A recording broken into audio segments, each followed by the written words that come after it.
அது என்ன, பொருத்தம் வந்துருச்சுன்னு சொல்றீங்க, ஆனா கம்மியா வருதுன்னு சொல்றீங்க.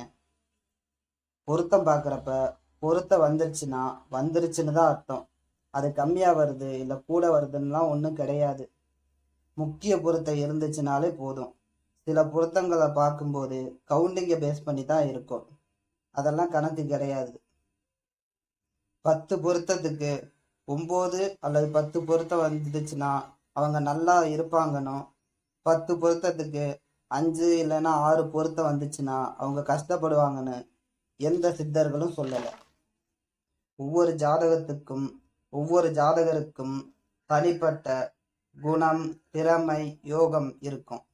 அது ஒத்து போச்சுனாலே போதும். பொருத்தத்தில் வர கவுண்டிங் அவ்வளவு முக்கியம் இல்லை. அந்த காலத்தில் சில ஜோதிடர்கள் 6 பொருத்தம் இல்லைன்னா 7 பொருத்தம் வர ஜாதகத்துக்கு முன்னுரிமை கொடுத்துட்டு, இது சேரலை, கல்யாணம் நடக்கலைன்னா இந்த 9 பொருத்தம் வர ஜாதகத்தை பார்க்கலான்னு கூட சொல்லியிருப்பாங்க. பொருத்தம் இருக்கா இல்லையாங்கிறது தான் முக்கியம். அதில் எத்தனை பொருத்தம் இருக்குது, அதாவது எத்தனை கவுண்டிங் இருக்குன்னா முக்கியம் கிடையாது.